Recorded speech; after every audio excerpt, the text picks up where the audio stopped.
Hi, I'm Ann Zangri, Senior Manager, Marketing Services at Ingram Content Group. We're thrilled to present upcoming titles from independent publishers distributed by Publishers Group West, Two Hurst Distribution, and Ingram Publisher Services. Hi, I'm Josh Bodwell, the editorial director of Godine, and we're thrilled to be publishing Simon Van Boy's new novel, Night Came with Many Stars. Here to talk about the book is the author himself. Night Came with Many Stars is the story of one family in rural Kentucky over many generations, about 100 years, from about 1925 to, I suppose, the present day. I've known this family that I wrote about since for the last 30 years. So this story has really been a long time in the making. As I've grown as a writer, I've developed certain skills that I didn't have that allowed me to tell parts of the story. So most of it is based on the history of this family, and the other parts I had to sort of instinctually make up to link the things that I didn't know or they told me about. So I really hope you like it, because I've poured all my heart into this, and I think it really tells the story of America in many ways. Thank you. Happy reading. I'm Cindy Spiegel from Spiegel & Grau, distributed by Two Rivers, and I'm excited to share with you our first book as an independent publisher, Fox and I by Catherine Raven, the story of a solitary woman's friendship with a wild fox. A former National Parks Ranger with a PhD in biology, Catherine Raven built a cottage off the grid in Montana with nature and books as her only companions. So when a fox began showing up every day at 4:15, it seemed only natural for her to bring her camping chair outside, sit as close to him as she dared, and read to him from The Little Prince.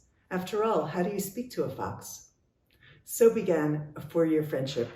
The fox walked with her, brought her his prey, and later his pups, who frolicked in the moonlight as she babysat them while Fox napped.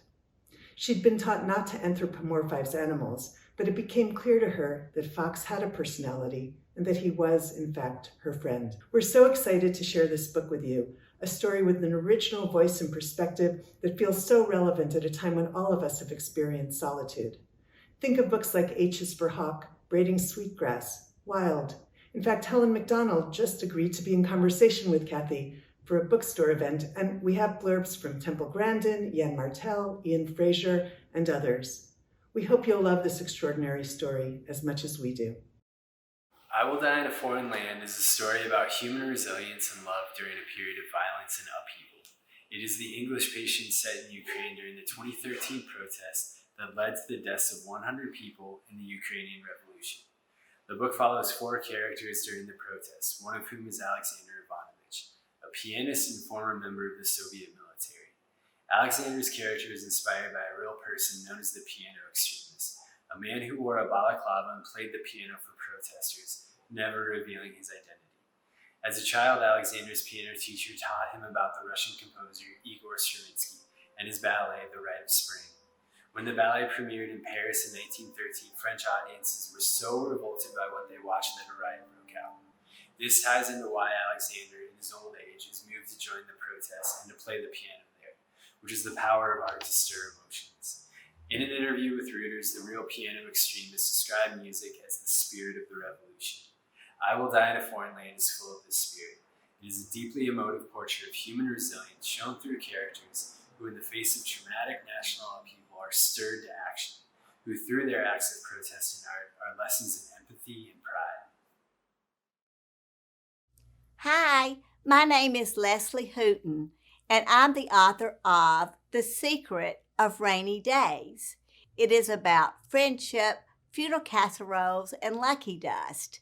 It is set in a small southern town of Erob, Alabama, which is Boer spelled backwards. It is about these 3 childhood friends, Bit, Avery, and Wynn. And Wynn, she does. At anything, at everything, her whole damn life. I can't relate. But it's also about Avery, who Bit meets on the saddest day of her life, and she becomes the friend of Bit's heart. Bit just hopes she never has to choose between them. It is, at its core, a meditation on memory and the word home and what they mean to us. But it also asks the question, where is your lucky dust? Hope you enjoyed this publisher presentation. If you'd like to see more book group speed dating, follow the link in the description and find more on readinggroupguides.com.